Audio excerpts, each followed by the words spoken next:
pour les pistonnés, la dernière de l'année. Vous êtes sur le Twitch First Team Sport où vous êtes en replay. Ça sera demain, bien sûr, sur la chaîne YouTube, bien sûr, First Team Sport de la même manière. Le Grand Prix d'Abu Dhabi, c'est terminé cet après-midi. Et donc, on est de retour une dernière fois sur ce plateau avec l'ami Brice Germain qui est avec nous aujourd'hui. Salut Brice. Ça va? Ça va, tranquille, On a impec. passé un bon Grand Prix d'Abu Dhabi, les amis, ou pas? Je vais pas te mentir, Lucas va pouvoir te répondre parce qu'il est en plateau là tout de suite, mais on s'est un peu fait chier. Ah, écoute, Voilà. moi ça va, écoute. Ah, tu sais, je m'attends tellement, était bon. je m'attends tellement à de la grosse D Ouais. que du coup, Ouais. c'était de la petite D. C'est de la petite D, ouais. Voilà, Ouais, j'ai c'est pu vrai. quand même un peu kiffer, ça va. Exactement. On vous salue dans le chat. Vous êtes nombreux en tout cas à être déjà là et vous avez fait le bon choix de passer votre soirée bien sûr avec les pistonnés. Un plateau d'invités incroyable. Aujourd'hui, je me retourne tout de suite vers l'ami Lucas Parlefin. On a commenté Abu Dhabi ensemble. Il est bien sûr l'un des chroniqueurs sur la chaîne aussi également. Pole Position Winamax TV. Salut mon Lucas, comment ça va? Ça va? Impec.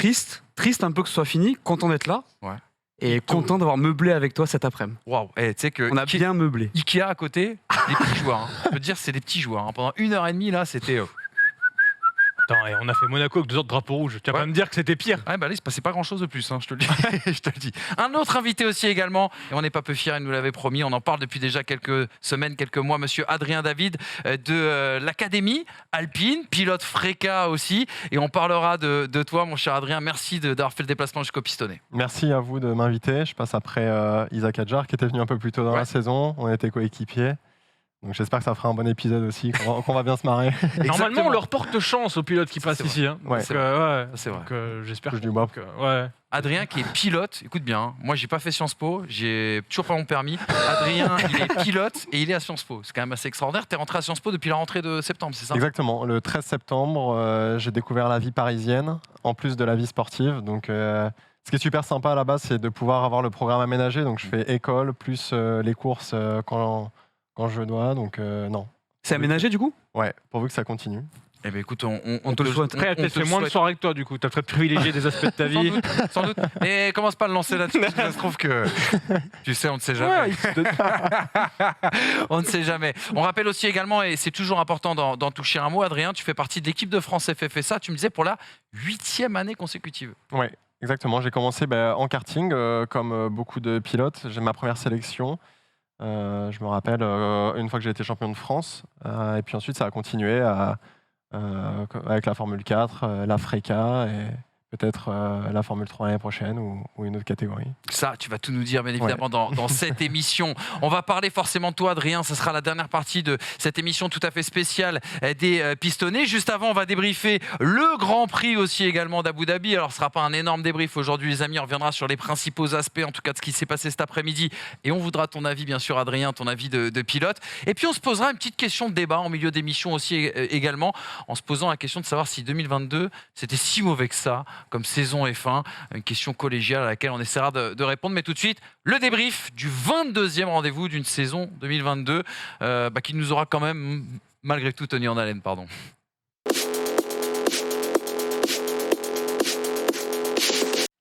La F1, une saison de F1 se termine toujours du côté d'Abu Dhabi. Je ne sais pas si c'est une très bonne chose. En tout cas, on prendra l'avis de nos invités aujourd'hui en plateau. Regardez le classement à l'arrivée de cette course avec la 15e victoire cette saison de Max Verstappen. Il devance le nouveau vice-champion du monde de Formule 1, Charles Leclerc. Sergio Pérez qui échoue avec cette stratégie à 2 arrêts à la 3e place. Sainz complète à la 4e place. Russell prend la 5e. Norris et Ricciardo dans les points. Ocon, seul pilote alpine, a terminé cette course à la 7e place. 2 Aston Martin qui avaient du rythme aujourd'hui aux 8e et 10e place. C'était d'ailleurs la course d'adieu pour l'ami Sébastien Vettel qui va marquer un petit point. 3 aspects sur lesquels on a envie de revenir aujourd'hui, 4 même avec l'actualité.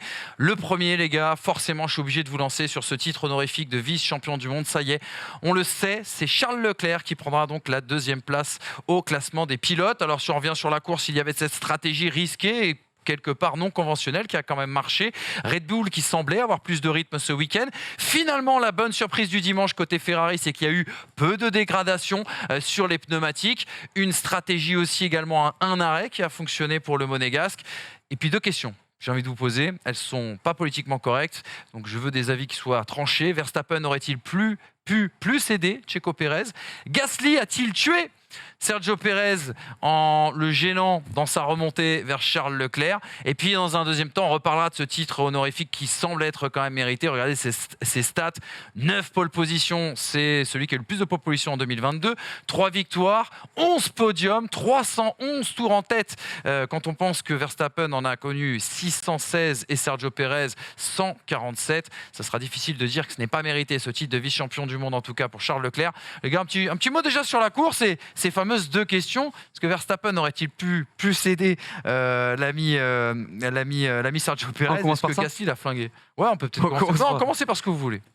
Ouais, je pense que si Red Bull avait voulu faire son premier doublé dans un championnat du monde dans son histoire, ils auraient pu le faire. Je pense que Max n'aurait jamais laissé passer Sergio Pérez, mais que s'ils avaient vraiment voulu faire ça et marquer le coup historiquement, ils auraient pu faire en sorte que Sergio Pérez gagne cette course. Est-ce que tu crois qu'ils n'ont pas essayé là, avec l'arrêt plutôt de Sergio Pérez? Parce qu'il ressort quand même très très proche de Max Verstappen, beaucoup plus proche que ce qu'il l'était avant l'arrêt. Il tente un petit undercut, il me semble, Sergio Pérez. C'est juste qu'il est bloqué derrière Lewis Hamilton durant 2 tours. Ironie du truc à Abu Dhabi par rapport à l'année dernière. Moi je me demande si Red Bull l'a pas tenté. Hein. Parce que vraiment, ils ressortent très très proches les deux. Bah, s'ils l'ont pas fait exprès, c'est beau parce que quand tu regardes, si tu regardes la course, tu vois que Ferrari et Red Bull mettent pas leurs œufs dans le même panier, donc ils font s'arrêter Sainz 2 fois, Pérez pareil. Et au final, c'est Verstappen et Leclerc qui ont la bonne stratégie, la plus rapide en tout cas. Ce week-end, c'était un arrêt. Red Bull piégé par la stratégie de Ferrari. Ouais, mais en même temps, ça aurait pu être l'inverse. Ça aurait pu faire une Weber-Alonso 2010 à Abu Dhabi, où en l'occurrence l'arrêt et se retrouver derrière un pilote qui bloquait pouvait être problématique. Là, Leclerc et Ferrari ne se sont pas laissés avoir. En tout cas, ils ont tenté de faire l'opposé, puisque je pense qu'ils savaient que la monoplace n'avait pas le rythme de concurrencer la Red Bull et que dans tous les cas, il n'y avait qu'une seule chose à tenter, c'était la track position ou une stratégie différente. Donc, box opposite to Perez, ça voulait dire qu'ils savaient qu'en termes de rythme, il n'y avait pas grand-chose à tenter. Là, ils ont tenté par rapport à la stratégie. Ça aurait pu ne pas passer, hein, sincèrement. Encore une fois, Gasly a peut-être tué les chances de Sergio Perez d'aller chercher Charles Leclerc, mais il fallait tenter quelque chose d'autre parce qu'il n'y avait rien à faire en piste, à mon avis. Donc c'était le bon call. Adrien, il y a une grande surprise, une bonne surprise pour Ferrari, ça a été justement la dégradation sur les pneus. On l'attendait beaucoup plus importante. Toi, tu as roulé du côté d'Abu Dhabi, je ne sais pas si tu as roulé de nuit d'ailleurs. Explique-nous un petit peu comment ça se passe, comment ça se gère cette dégradation pneus du côté d'Abu Dhabi. Alors déjà, en premier, moi je pense que Red Bull savait déjà que Verstappen n'allait pas aider Perez. C'est pour ça qu'ils ont peut-être tenté l'undercut, qui n'a pas fonctionné. Parce que si on revient l'année dernière, on se souvient quand même que Pérez a tout fait pour aider Verstappen, quitte à ralentir complètement dans le dernier secteur et à tuer l'avance d'Hamilton. Verstappen ne l'a pas du tout fait alors qu'il aurait pu. Il aurait pu ralentir pour bloquer Leclerc et aider Pérez à remonter. Donc ça, c'était pas du tout le cas. Et ensuite, pour revenir sur Abu Dhabi, c'est un circuit qui, 2 jours, dégrade énormément puisqu'il fait extrêmement chaud. Et c'est vrai que là, de nuit, on a eu des surprises. Nous aussi, en F3, j'ai fait la Formule 3 asiatique cet hiver, au mois de janvier, et il faisait déjà extrêmement chaud. Et c'est vrai que 2 jours, il y avait énormément de dégradation. Donc les réglages voiture n'avaient rien à voir. On roulait avec des réglages beaucoup plus souples, surtout sur le train arrière, pour éviter le survirage et une grosse dégradation. Et contrairement à de nuit, où on perd plus de 20 degrés de température piste, et où les réglages n'ont rien à voir, la dégradation non plus n'a rien à voir. Et ça a permis, je pense, à Leclerc de survivre avec ses pneus durs. Ouais. Est-ce que tu as le sentiment que Red Bull s'est fait un petit peu avoir par rapport à justement ce changement de température entre jour et nuit? On sait que la course commence au crépuscule, peut-être que la température était peut-être 10-15 degrés en piste plus élevée que ce que ça a été au bout d'une heure. Et on a vu sur le premier stint qu'il y avait une grosse dégradation et que peut-être que Red Bull s'est dit, dans tous les cas, on va passer sur 2 arrêts. Et alors que Ferrari a eu l'air d'adapter sa stratégie au milieu du stint en écoutant Verstappen qui disait bah non, maintenant qu'il fait nuit, les pneus, les hards, ils tiennent. Et peut-être qu'ils se sont trop laissés aspirer par ce premier relais dégradé. Ouais, je suis d'accord parce que de toute façon, on a vu quand Verstappen prend la radio pour dire Checo peut pousser à fond. Il n'y a pas de dégradation. Leclerc enchaîne sur son meilleur tour personnel. Donc c'est-à-dire on a dû lui dire à la radio. Et oui, je pense qu'ils se sont fait avoir, mais le plus beau pari, c'est quand même Ferrari qui, pour une fois, fait le bon pari. Parce que Leclerc se battait un peu tout seul contre les 2 Red Bull. Et je pensais vraiment pas que ça allait le faire. Hold up, hein. Hold up, ouais.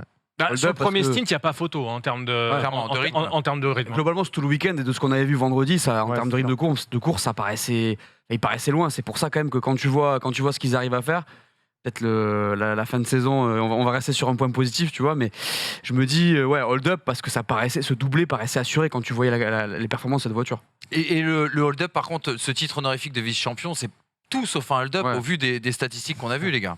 Ça, c'est sûr. Oui, après, les stats sont éloquentes pour Charles Leclerc par rapport à cette deuxième place.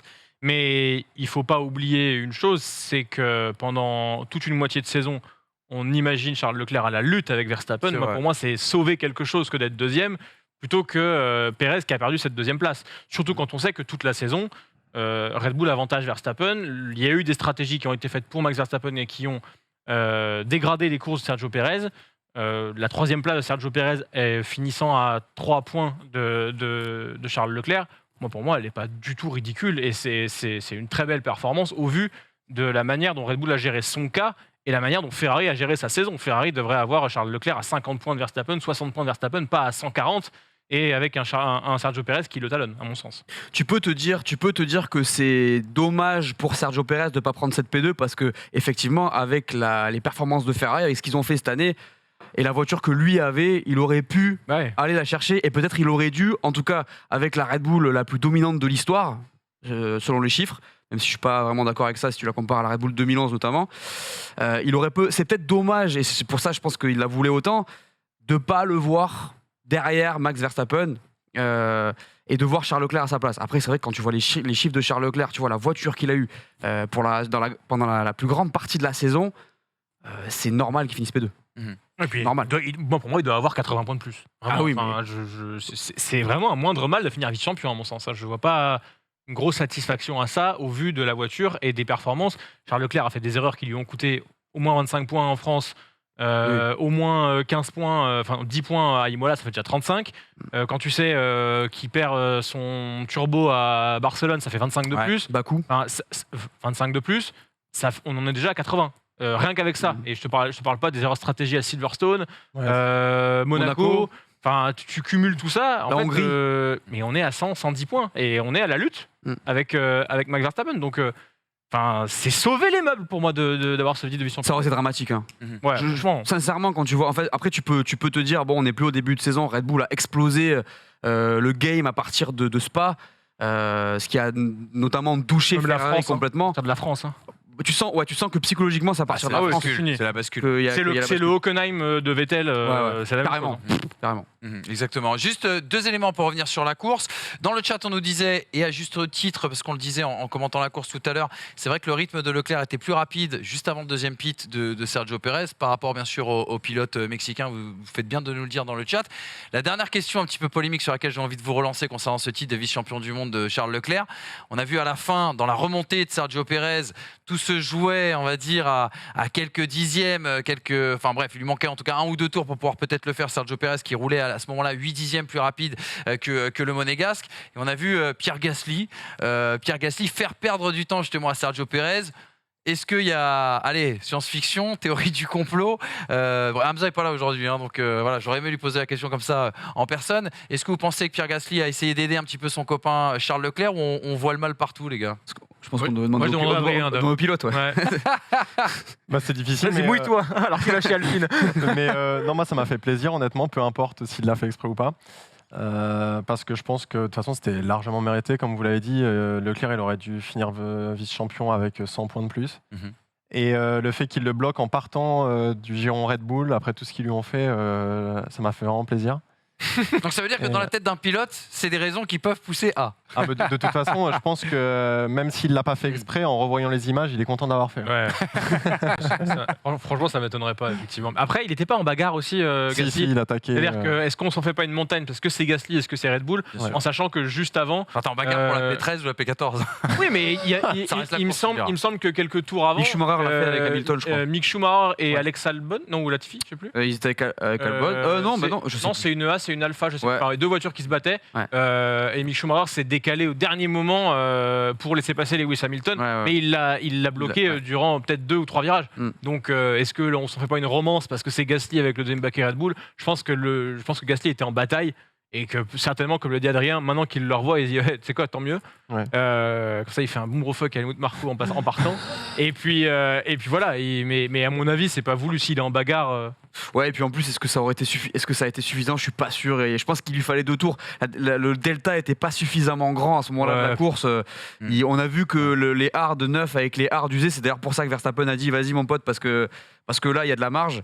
Il n'y a pas un énorme delta, donc c'est pour ça qu'il a eu aussi du mal. C'est de la belle romance. Ouais, c'est de la belle romance. En tout cas, on aurait peut-être, encore une fois, on terminera là-dessus, mais j'ai tendance à penser que Max Verstappen aurait peut-être pu laisser avec élégance le premier virage à Sergio Pérez et protéger son ami. J'ai tendance à penser qu'il aurait pu avoir un comportement antisportif en ralentissant Charles Leclerc, mais je ne suis pas pilote, donc je ne peux pas le dire. La seule chose que j'aurais pu le voir faire, c'est comme disait Adrien, faire une Hamilton 2016, C'est ça? à savoir ralentir pour permettre à Pérez de mieux se rapprocher de Charles Leclerc et du coup qu'il tente quelque chose. Mais sinon, sur la course, si Verstappen, on considère qu'il n'a pas assez aidé Pérez, c'est le Brésil. Hein.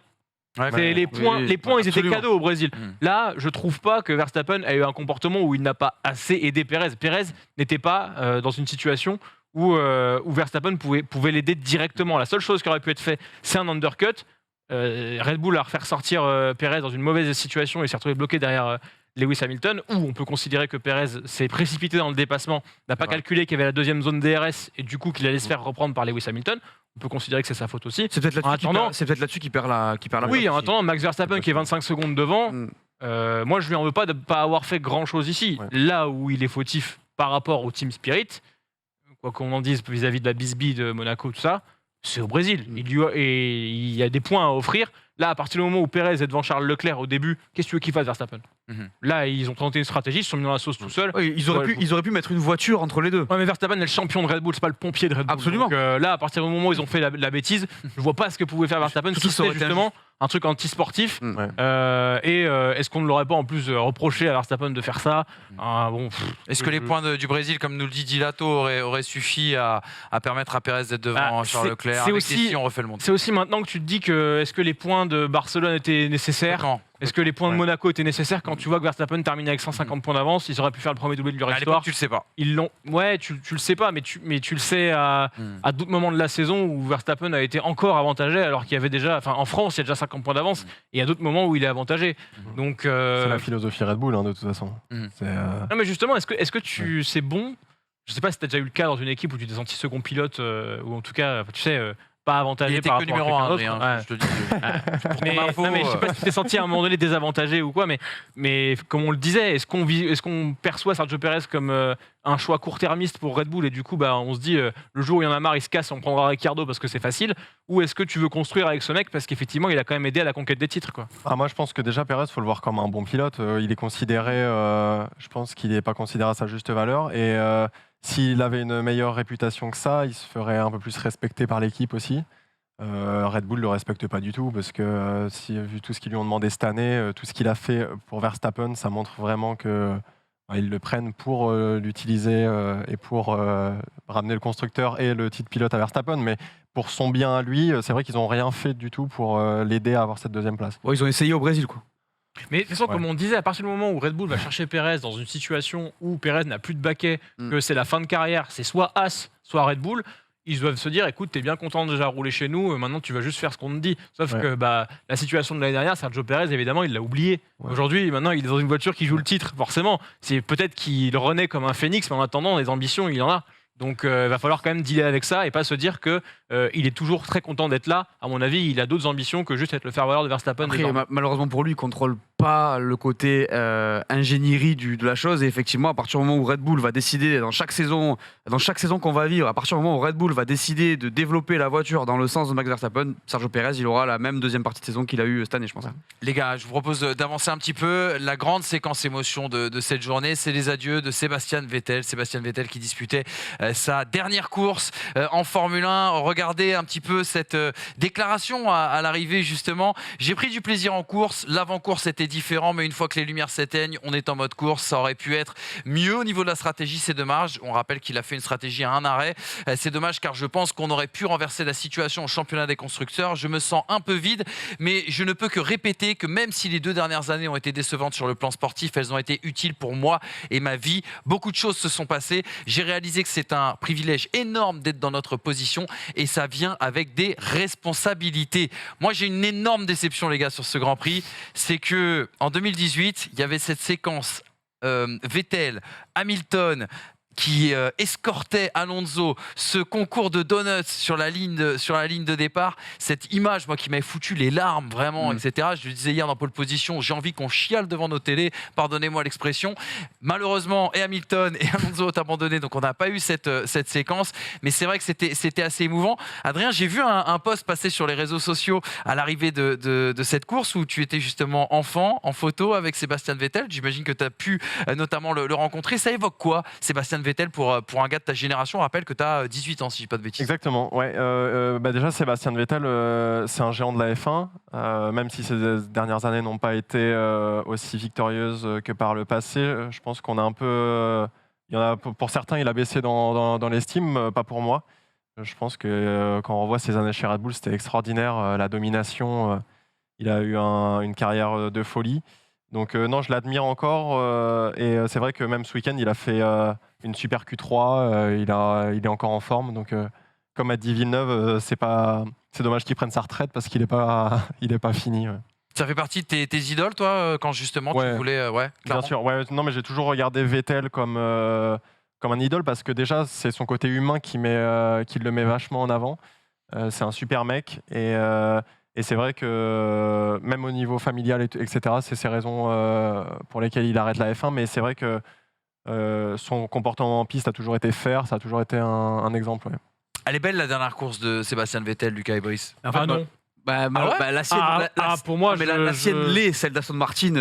J'ai eu les larmes d'émotion de le perdre et j'ai eu les larmes de tristesse de me dire qu'est-ce qu'Aston Martin a foutu avec cette stratégie. Quoi. Ouais.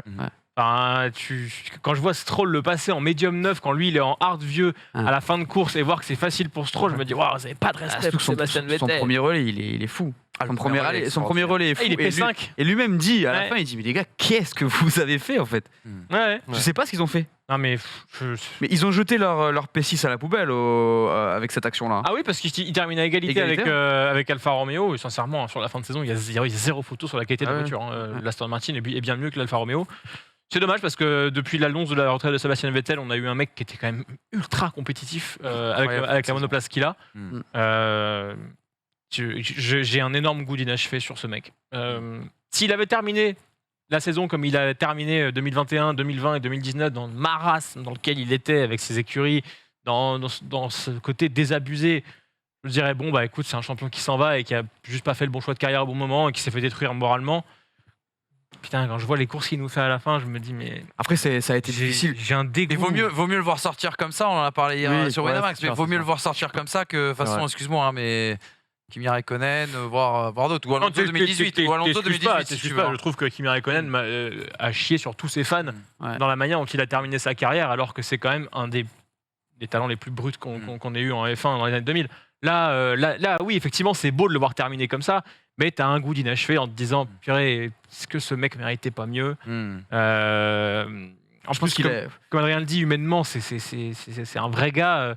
Il a effectivement fait des petites crasses à Weber, mais en même temps, enfin, t'es pas corrupte champion du monde sans te faire respecter par ton coéquipier. Il a 10 ans de plus que toi, à un moment donné, t'imposes ta patte. Moi, je trouve que le comportement qu'il avait eu à l'époque, c'est le comportement d'un champion, tout comme on peut considérer que celui de Verstappen aujourd'hui est celui d'un champion. Je te dis, j'ai l'impression qu'on a eu un trou et qu'on n'a pas eu une carrière complète de Sébastien Vettel. Il aurait mérité de prouver. Titre de champion du monde quand même. Hein. Oui, mais il aurait mérité de prouver sur une autre écurie. C'est juste le petit truc. Le petit truc qui lui manque. Il a quand même eu une fenêtre chez Ferrari qui aurait dû, je pense, lui apporter un championnat. Malheureusement, ça s'est pas bien goupillé pour lui. Je pense que ça l'a usé, ce passage-là, l'a usé. Tu as vu chez Aston Martin, quand il part chez Ferrari, je pense que ça l'a cassé le fait qu'on le renouvelle pas. Et c'est difficile pour lui. Et c'est marrant parce qu'on parle d'un mec hyper humain, mais moi chez Red Bull, j'ai vu un robot. C'était un robot chez Red Bull.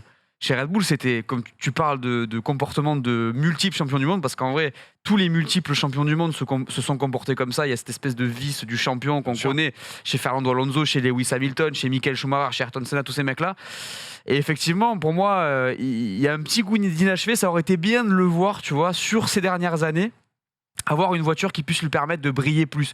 Parce que c'est vrai que cette Aston, l'an dernier, c'était une poubelle, et cette année, le début de saison a été difficile. Exactement, ça commence la saison, c'est une catastrophe. 2 infos qu'il a dit, Sébastien Vettel, intéressant en interview juste avant le début de ce week-end. La première, c'est qu'il a dit qu'avoir des enfants a complètement changé dans sa manière d'être en tant que pilote, dans sa manière de prendre des risques, dans sa manière de s'impliquer aussi dans sa carrière. Et la deuxième chose, il a concédé que... on n'apprend rien, parce qu'on le disait nous-mêmes sur le plateau des Pistonnets il y a quelques années, que son passage chez Ferrari était un échec, puisqu'il a dit, lorsqu'on est pilote chez Ferrari, si on n'est pas champion du monde, c'est un échec. C'était intéressant en tout cas de voir concéder tout ça. Il y a aussi forcément la fracture Hockenheim 2018. Adrien, j'ai envie de te poser la question. Est-ce que... quand on est pilote comme toi, est-ce qu'on s'explique comme ça qu'un garçon 4 fois champion du monde, qui ait une action, un move dans une carrière qui puisse flinguer ébranler même une confiance en soi, une personnalité, comme ça a pu être le cas à Hockenheim en 2018? En fait, ça a juste cassé la dynamique et c'est dur de la rattraper après. C'est vrai que Hockenheim 2018, c'était difficile, mais d'un côté, quand tu es dans la voiture, c'est l'erreur qu'il a faite. Ce que je veux dire, c'est que tout le monde aurait pu la commettre. Quand tu es en tête de la course, il se met à pleuvoir en pneu slick. Alors oui, c'est facile à dire qu'il aurait de notre canapé, mais quand tu te bats pour le titre mondial, tu prends tous les risques. Et je pense pas que ce soit vraiment une erreur de sa part. Je pense que la lutte était tellement intense avec Hamilton qu'il se devait d'être à la limite de toute façon. Mais dommage que ça se termine comme ça, parce que je pense que sa carrière chez Ferrari aurait pu être très belle. Mais c'est vrai que dernièrement, ça fait quelques temps chez Ferrari quand même qu'ils ont des excellents pilotes et qui ne transforment pas du tout. C'était relevé de Singapour 2017 pour le coup, parce que c'était un peu le même cas de figure où ils étaient devant. Singapour, ils devaient le gagner, ils font ce qu'ils font au départ. Ouais, c'est vrai. Et c'est vrai que ce 2018, Ouais, mais c'est pas sa faute. c'est pas pareil. Après, il y a eu quand même un débat sur le fait que c'était sa faute. Non, mais c'est incident de course, je veux dire. C'est-à-dire qu'il y a crash avec Raikkonen et Verstappen parce que mouillé. Ça part sous la pluie à Singapour, ils se calculent mal. Bon, soit. Hockenheim 2018, c'est tout seul. Il a la course gagnée. C'est tout seul pour se gagner. Hamilton qui part derrière. Ouais. C'est ça aussi l'écart au championnat du monde à ce moment-là. Je crois qu'Hamilton est 14 complet. Oui, il part derrière, il a un problème en qualif. Ouais. Donc ça, c'est un des tournants. Après, est-ce que nous, on n'en rajoute pas? Parce que on a vu le déclin à ce moment-là. Oui, avec du recul. Mais oui, faut quand même se dire que quand il arrive chez Ferrari, il sort déjà d'une saison qui est compliquée chez Red Bull parce qu'il se fait battre par Ricciardo, c'est sa première année chez Red Bull. Mais la première saison chez Ferrari, il ramène la victoire à Ferrari en Malaisie au 2e GP. Et ça rappelait un peu Michael Schumacher. Et oui, et t'avais ce côté. Oh putain, la Scuderia va être de retour avec un mec qui a 4 titres de champion du monde. C'est vrai. C'était pas Alonso qui sortait de 4 ans compliqués avec McLaren plus Renault après, et qui retrouvait un baquet. Non, un vrai baquet. Là, Seb, c'était un choix. Il y a Michael Schumacher Junior qui arrive, quoi. C'était vraiment ça. Et 2016 l'a un peu plombé aussi parce que 2016 c'est une saison sans victoire pour Ferrari. Et derrière 2017, on a un peu ce sentiment que il est obligé de gagner. Ils n'y arrivent pas. 2018, il est obligé de gagner parce que la voiture est là. Quand même en 2017. Il joue le titre jusqu'à Singapour. Ils font un départ canon. C'est comme en 2018. Ils font pas doubler d'ailleurs première course en Australie. Si, je crois. Fois 1 et 2. Mais je crois qu'ils ils font comme en 2018, c'est pareil. Le 2017-2018, c'est des saisons où c'est difficile de s'imaginer que Mercedes va leur mettre ce qu'ils leur mettent à la fin, quoi. Ouais, et puis de toute façon, c'est le marronnier du mois de février. À chaque fois, c'est à Barcelone ou à Bahreïn. Ferrari a l'air bien cette année. Sauf en 2020, où là on a bien vu que ça allait pas. Ça c'est Singapour 2017. Ouais. Exactement. 2019, on s'est fait tromper avec ce fameux marronnier. Dernière question, dernier tour de table, les gars. Sébastien Vettel, c'est quoi la suite? Il disparaît complètement du monde du sport automobile. On peut le retrouver dans d'autres challenges, le WEC par exemple, ou d'autres disciplines, pourquoi pas électrique, parce qu'on l'a dit, il est devenu militant écolo maintenant depuis quelques années. Ou même une pige en Formule 1. T'en penses quoi, toi, Adrien? Moi, je le vois pas du tout partir en WEC. En endurance. Moi, je pense que déjà, s'il le fait, c'est sincère. Son départ, c'est familial. Il a envie de prendre du recul, moins voyager de chez lui. Je ne le vois pas du tout repartir dans une autre discipline qu'est la F1. Quand on a connu la F1, c'est dur de de partir. Et puis surtout quand il a eu une aussi belle carrière. S'il revient, moi je le vois en F1 uniquement. Je me trompe peut-être, mais Une pige à la Jenson Button, quoi. pourquoi pas. Ouais. Mais bah, tu vois, voilà, typiquement. Non, mais typiquement. Ça pue un peu, hein, ça pollue un peu. Non, mais j'ai ce sentiment un peu comme Adrien que soit il va cultiver des betteraves pendant des années et qu'en gros il bougera pas de chez lui, il va humer le terreau, tu vois. et à un moment donné, il peut péter un plomb et faire un Goodwood, faire un Grand Prix de France historique, un Grand Prix de Monaco historique parce que pour kiffer. Et si un poste arrive ou que ça lui manque, revenir en F1. Mais effectivement, je le vois pas s'accrocher à tout prix au sport automobile, aller faire de l'IndyCar, de la NASCAR et courir. Enfin, là, en fait, à mon avis, il a juste envie d'être tranquille. Moi, je le vois. Tu vois, je le vois quand même. C'est un racer quand même. Ouais, c'est un racer, mais quand tu c'est vois... pas Alonso. Mais quand, là, tu peux vraiment séparer les deux. Alonso, il y a que lui, il a que ça, il sait faire que ça, comme tu le disais l'autre jour. Lui, il a beaucoup plus de combats. C'est un peu comme Lewis Hamilton, tu vois. Dans l'idée, il porte des messages, il porte des valeurs, et tu te dis, qu'est-ce qui peut les chauffer à ces mecs-là? Je suis pas sûr que ce soit. Alors dans le sport auto, peut-être. Peut-être qu'il peut pousser une formule plus écolo, je sais pas. En tout cas, vu les. Mais tu rigoles, mais regarde. Là, il a humé le terreau, là, tu vois. Elle s'en bonne, cette place. Je valide cette expression. Mais concrètement, je le vois plus se porter sur des projets peut-être différents, en tout cas orientés sur les valeurs qu'il porte, plutôt que revenir faire la course. Exactement. On nous parle de Audi 2026. C'est Mathilde qui nous en parle dans le chat. En tant qu'ambassadeur, dans un rôle à Niki Lauda. En parlant de Niki Lauda, il a fait une autre révélation et après on terminera là-dessus. Il a dit que Niki Lauda l'avait contacté pour rejoindre Mercedes. Au moment où il avait choisi le move de Ferrari, il a dit que Ferrari c'était son rêve, qu'il ne pouvait pas le refuser, mais qu'il y avait bien eu des discussions, en tout cas chez Mercedes, avec Mercedes. Ça aurait été sympa, le petit duo Hamilton-Vettel chez Mercedes. Moi, ça, je le voyais en 2017. Hamilton-Vettel. Moi, le move, j'en aurais rêvé en 2017. Parce qu'il sort d'une saison horrible avec Ferrari. Rosberg s'en va. Parce que Valtteri Bottas est catapulté à ce moment-là. Hein, mais en soi, j'aurais bien aimé voir ça. Mais je pense que du coup, effectivement, Wolff et consort ont été traumatisés de l'accrochage de Barcelone en 2016, de la manière dont ça s'est passé à l'intérieur. Et qui se sont dit non, tu sais quoi, on va assurer. En plus, Wolff était l'agent de Bottas. Ça allait très très bien faire ça. Mais en plus, même quand cette photo, il y a 4-4 à ce moment-là. Il y a 4 titres à 4. Et je me dis, purée, il manque un move, il manque un truc, parce que si les deux monoplaces ne sont pas à niveau, on va avoir une lutte qui va pas se faire. Je pense que c'était le plus gros duel manqué de la décennie, ces deux-là. Ah oui, clairement. C'est le plus gros duel manqué de la décennie. Je suis entièrement d'accord avec toi. Et dernière petite info sortie du week-end, Sébastien Vettel qui a expliqué que suite à leur accrochage à Bakou 2017, si je dis pas de bêtises, il a dit c'était triste parce que c'est l'une des pires actions que j'ai fait. Nous, ça nous a tous fait marrer devant notre télé. Mais il dit c'est une des plus tristes actions que j'ai fait, une des plus mauvaises images que j'ai pu donner en Formule 1, de mon passage en Formule 1. Par contre, ça a marqué le début d'une amitié avec Lewis Hamilton. Faut-il le croire ou pas? Et quand tu vois les relations que Vettel a, en tout cas comment il sort du paddock, c'est extraordinaire. Hein. C'est un mec qui fait l'unanimité dans le paddock. Mais il y a une raison à ça. Mark Webber n'est plus en F1. C'est la seule raison. C'est exactement ça. Les gars, troisième aspect. Je ne vais pas parler d'enseignement parce que c'est un débrief tout à fait particulier. Je pense qu'on va aller peut-être un petit peu vite. Adieu ou au revoir concernant deux hommes de profil, deux pilotes, Mick Schumacher, Daniel Ricciardo, qui ont disputé leur dernière course en tant que titulaire, en tout cas de cette année 2022. On sait qu'en 2023, ah ouais, c'est vrai que Max Verstappen sera bien là, hein, vous inquiétez pas, l'année prochaine. C'est moi, la préparation de cette émission a été rocambolesque et très rapide. Donc oubliez la photo, on s'en fiche. Regardez ce qu'il y a d'inscrit sur la droite. Ricciardo, avec un brin de provocation, j'ai mis est-ce que c'est pas un futur pilote influenceur? Parce que on se dirigerait non pas vers un rôle de troisième pilote pour Daniel Ricciardo, mais un pilote roadshow chez Red Bull pour l'an prochain. Daniel Ricciardo peut-il être justement le poil à gratter de Sergio Pérez l'année prochaine s'il revenait dans le giron Red Bull? Et puis Mick Schumacher, qui a tout simplement été viré par Haas. Alors quand je dis viré par Haas, il n'a pas été prolongé. Il a été remplacé par Nico Hülkenberg. Mérite-t-il Nico Hülkenberg de revenir? Mick, méritait-il, lui, de rester en F1? Voilà des questions. Il y a la théorie de la brouille en interne. On sait que s'est passé quelque chose du côté de l'Autriche, où la parano de Mick Schumacher aurait entamé, en tout cas, la confiance de Günther Steiner et également de Gene Haas. Et puis, ce rôle à nouveau d'ambassadeur, numéro 3 on va dire, chez Mercedes qui se dessinerait pour l'enfant, le fils de Michael Schumacher. Est-ce qu'on les reverra ces deux garçons?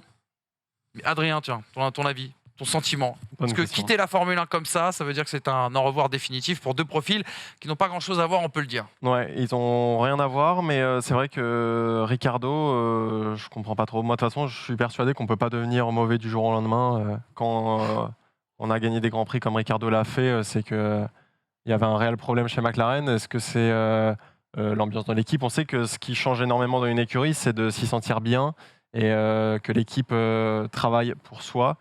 C'est vrai que Norris, c'est le dieu de McLaren. Il voit que par lui, donc c'était dur de faire sa place pour Ricardo. On en parlait tout à l'heure, mais j'ai hâte de voir Piastri parce que de faire sa Que tu as place côtoyé. que j'ai bien côtoyé chez Alpine dans l'académie.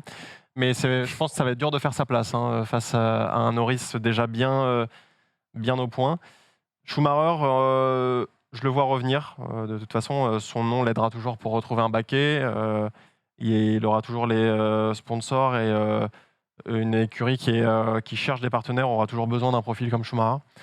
Donc j'ai hâte de le revoir sur la grille. Et puis il ne faut pas oublier quand même qu'il a gagné la F3 et la F2. Donc ça reste un très bon pilote malgré son parcours en Formule 1 qui n'est pas très glorieux jusqu'à présent. Est-ce que tu comprends les critiques aujourd'hui envers Mick Schumacher sur le fait que quand on invoque cet argument qu'il a gagné la F3 et la F2, on dit ouais mais c'était Prema, c'était tout financé et que justement Prema en fait avait une voie royale à l'époque pour gagner la F2 notamment. C'est toujours le cas. J'essayais de centraliser sur Mick Non, Schumacher. mais c'est intéressant d'avoir ce que je vois ce que veut dire Brice, c'est la vision de l'intérieur. Nous, de l'extérieur, comme tu l'as dit, champion F3, champion F2.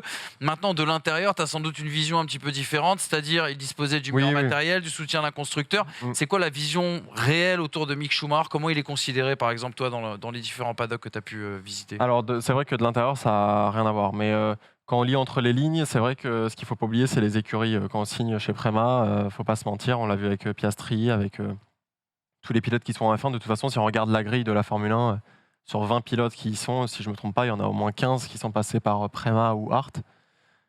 Donc ça reste les deux équipes de pointe où il faut aller si on veut avoir un siège en F1. Schumacher a eu la chance, grâce à son nom, ses partenaires, de faire toute sa carrière dès la Formule 4 chez Prema. Donc c'est clair que c'est pas la même carrière parce qu'il a jamais connu une voiture non performante, ce qu'il a dû connaître chez Haas. Ouais. Et ça a rien à voir parce que du coup de se battre pour la victoire, c'est pas du tout la même dynamique que de se battre pour la 15e place. Et je pense que c'est un peu ce qui l'a calmé, enfin ce qui lui a fait du mal en arrivant en F1, c'est d'avoir une voiture pas compétitive, la première fois de sa carrière qu'il connaissait ça. Et très très dur de s'adapter à devoir justement faire progresser une écurie. Alors que Prema a toujours été au top et il n'y avait pas besoin de la faire progresser. Quoi. En fait, c'est ce qui est dur pour Mick Schumacher, c'est surtout l'arrivée de Magnussen qui a pris une année sabbatique, qui arrive pendant les essais, qui remplace au pied levé Nikita Mazepin et qui direct lui met une danse en fait, tu vois. C'est ça. C'est vrai que quand c'est surtout, je pense, qu'il a vraiment retourné le cerveau de Haas, qui reprend Nico Hülkenberg, qui peut-être ne mérite pas, mais en tout cas qui potentiellement fera une Magnussen, c'est-à-dire rapportera de l'argent en marquant des points et ne cassera pas. Tu vois, c'est ça qui s'est passé avec Magnussen cette année, c'est que le pilote a été constant. À des moments, il a été moins bien sur certains grands prix que Mick Schumacher, mais si tu fais le bilan sur l'année, tu te rends compte que le gars revient d'une année sabbatique, qu'il est direct au niveau parce qu'il a l'expérience, qu'il développe la voiture et qu'il casse pas surtout. Et il arrive en plus en cours d'essai hivernaux à Barcelone, c'est décidé super Mazepin tard. fait une session. Hein. Ouais, Il fait Barcelone, pas Bahreïn. C'est Bahreïn où il y a le et en fait, si Schumacher s'était fait battre par Magnussen cette année et que ça avait été la première saison de Schumacher, on n'aurait pas, ou même la deuxième saison de Schumacher, on n'aurait pas forcément noté. Je pense qu'à mon avis, il y a un vrai écart de perception vis-à-vis de comment Schumacher a été perçu à côté de Mazepin. Et à partir du moment où Magnussen est arrivé, je pense qu'il y a eu un retournement de cerveau où ils se sont dit en fait c'est juste Mazepin qui était extrêmement mauvais. Voilà, c'est ça. Et du coup, en fait, quand un pilote que les gens considèrent comme moyen, l'opinion publique, je veux dire, Magnussen arrive. On se dit en fait Schumacher le line-up était tout pourri. Magnussen met des points dans la première, je crois, en Australie. Oui, à la sortie, As c'est 3 du championnat après. Oui, c'est vrai, purée. Je crois qu'il fait 5e. Il fait 5e et le Grand Prix d'après, Jeddah, il tape fort. Mick ruine une caisse sur le début de l'ère du budget capté. Il la ruine bien en plus. Oui, et directement, Gunther Steiner dit on a un budget capé à respecter. Et je crois que, en fait, en l'espace de un mois, la perception de Mick Schumacher dans la tête et des observateurs et de l'écurie Haas, elle a totalement bougé. Et j'ai cru voir un Mick Schumacher pendant 18 courses, c'est-à-dire post-Jeddah et pré-Austin, rouler avec la peur au ventre et après se lâcher. Est-ce que c'est pas un peu injuste? Parce que si on prend la deuxième partie de saison de Mick Schumacher, par rapport à son coéquipier Kevin Magnussen, il est loin d'être ridicule. Non, il n'est pas assez voyant pour Ginas. Ouais, Ginas avait demandé des gros résultats. C'était pas à faire 10e. Il voulait mettre de gros points. Et je pense qu'aujourd'hui, Haas a l'impression que les gros points ont été mis par Kevin Magnussen et pas par Mick Schumacher. Non, mais en fait, si tu regardes même, je pense que si tu regardes les déclarations de Gene Haas tout au long de la saison, c'est on veut qu'il ramène la voiture à la maison et qu'il marque des points. Donc, sous-entendu, on veut pas qu'il casse. Parce qu'on n'a pas l'argent pour payer ça. On ne peut pas. On n'a pas l'argent, c'est pas possible. C'est vraiment de l'argent qu'on n'a pas. Et il l'a dit il y a pas longtemps. Il a dit Mick nous fait dépenser de l'argent qu'on n'a pas. C'est le pire pour eux. C'est le pire qu'ils puissent avoir. Il l'a dit. Si on avait Verstappen qui casse mais qui fait des points, ok. On a un pilote qui casse mais qui fait moins de points. Et je pense qu'en plus la pole de Magnussen, là c'est terminé. Là, allez. Mais t'as vu la course sprint qu'il fait le lendemain, hein. C'est celui qui ramène le plus de positions. Il fait 8 places de plus en course sprint. Tu nous fais presque Lewis Hamilton 2021 au Brésil. Non, je pense que vraiment il y a une question de perception. Il y a dû y avoir une brouille en interne aussi chez Haas parce que d'un coup d'un seul les relations se sont dégradées. On n'a pas vraiment compris pourquoi. Et moi je trouve que comme tu dis par rapport au matériel, il souffre du syndrome Gasly essai hivernaux 2019. Il a pété la voiture instantanément en essai hivernaux. Tous les regards sont braqués sur lui, genre ouais, mais attends, qu'est-ce qu'il nous fait là? À Monaco aussi, il la casse bien. Et du coup, en fait, t'as ce côté, on se concentre même plus sur qui il est, sur l'aider, machin et tout. C'est ramène la voiture, s'il te plaît. Comment tu veux avoir confiance quand ton écurie, elle te dit pas, allez mate, go, performe, te dit, ramène la voiture. T'es pas Despiello ou Julien Febvre qui essaye l'Alpine, tu vois. T'es quand même un pilote confirmé. Il faut un minimum de respect. Si ton ingénieur il te dit ramène la voiture en un seul morceau, bon bah ouais, la confiance elle est brisée. Je pense. Hein. Tout est basé sur la confiance dans ce sport. Rouler à 300 au milieu des rails, s'il n'y a pas de confiance, tu seras garé comme il faut. Après la chance. Très rapidement, juste pour finir, parce que malheureusement le temps passe et presse. Daniel Ricciardo, Adrien nous disait. Du mal à croire qu'ils reviennent en Formule 1, vous êtes de cet avis, Brice? J'ai l'impression de voir un basketteur partir au Harlem Globetrotters. Ouais. Roadshow là. Premier influenceur de la Formule 1, je trouve. En fait, c'est un peu dur de le voir comme ça, mais peut-être que c'est peut-être le meilleur move qu'il aurait pu faire en fait, quand tu y penses, parce que c'est un pilote qui veut. Il y avait une place de titulaire chez Haas qui l'attendait, moyennant un salaire bien moindre, mais. Lui, moi je suis d'accord. Je pense qu'il aurait mieux fait d'aller chez Haas pour rester vraiment dans le paddock sur la grille. Là, tu peux te dire, imaginons Red Bull, comme on l'a dit hier, Brice, à tout moment, je sais pas, il y a une brouille avec Perez fonctionne plus, on veut pas renouveler son contrat. Est-ce qu'on met un très jeune ou est-ce qu'on met un mec qui est 8 fois vainqueur de Grand Prix, 7 fois avec Red Bull, dont on sait qu'il est potentiellement performant? Je trouve ça intéressant ce qu'a dit Adrien tout à l'heure, en tout cas d'avoir le point de vue du pilote qui dit qu'on ne perd pas son talent du jour au lendemain, sur quoi je suis d'accord. Donc il sera rapide potentiellement avec cette voiture. Est-ce que, imaginons, tu es un Helmut Marko, tu as un Perez qui doit partir, est-ce que tu mets un Ricciardo ou est-ce que tu mets un De Vries ou est-ce que tu mets un Tsunoda? La question elle est vite répondue. En sachant que ça fait 2 ans que tu performes avec la stratégie de recruter un mec expérimenté qui n'a plus rien à perdre. Et qui du coup en fait veut bien se donner pour l'équipe. Parce que le Ricciardo qui s'en va de chez Red Bull en 2018 parce qu'il trouve qu'on donne trop de place à Verstappen, il n'est pas du tout dans la même situation que le Ricciardo de 2022 qui aujourd'hui en fait aurait un très beau poste s'il était deuxième pilote Red Bull. Et je pense en plus que comme le dit Adrien, il n'a pas perdu son talent, c'est juste qu'il lui faut la monoplace qui lui correspond. Tu me diras si je me gourre, pour moi c'est un freineur incroyable, Ricciardo. La Red Bull était vraiment piqueuse comme il aime et c'est pour ça à mon avis qu'il a beaucoup performé. La Renault n'était pas comme ça, un peu moins de train en avant. 2020 elle marchait bien. Et oui, mais à la fin de saison il a mis du temps à s'adapter et c'est normal. Et la McLaren, les freins c'était une catastrophe toute la saison. Donc je comprends qu'il soit pas bon dans ces trucs-là. Pourquoi tu vas pas te positionner en 3e pilote Red Bull justement pour aller remontrer à tout le monde une fois que l'occasion se présente qu'en fait avec cette monoplace-là tu cartonnes tout. Parce qu'aujourd'hui la cote de Ricciardo elle est 5-6 fois inférieur à ce qui était à l'époque.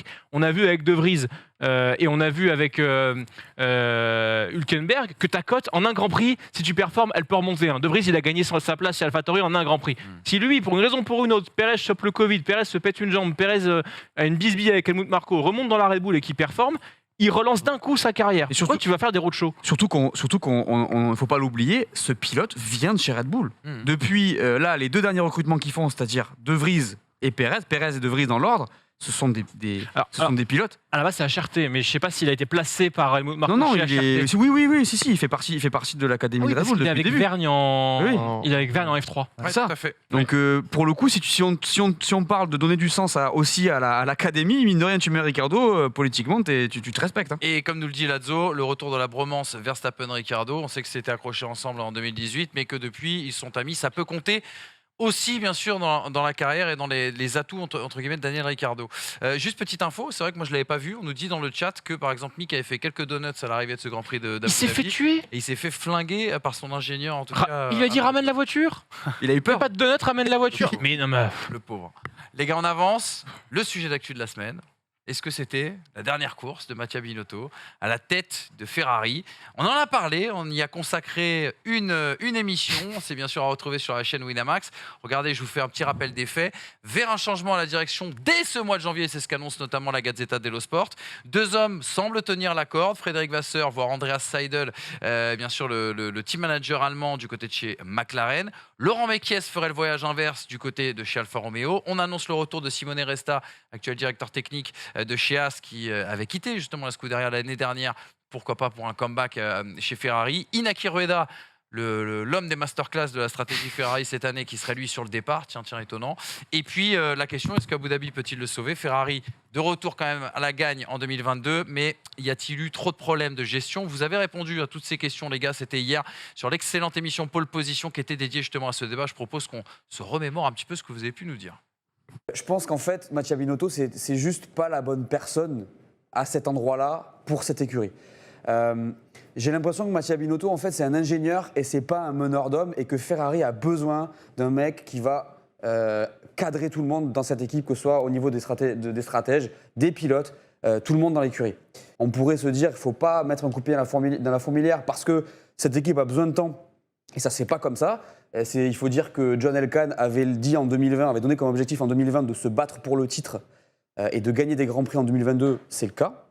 Mais j'ai quand même l'impression, sur le personnage, que Mattia Binotto n'a pas, je pense, peut-être les épaules, malheureusement, pour gérer cette équipe, tout simplement parce que je pense que c'est un ingénieur, un excellent ingénieur, et d'où la question de le garder ou pas. C'est un excellent ingénieur, mais il n'a pas cette qualité qu'avait Jean Todt et que ont d'autres team principal sur la grille, comme Toto Wolff, comme Christian Horner, qui ont du charisme, qui sont capables de cadrer ces équipes-là, des équipes énormes comme Ferrari.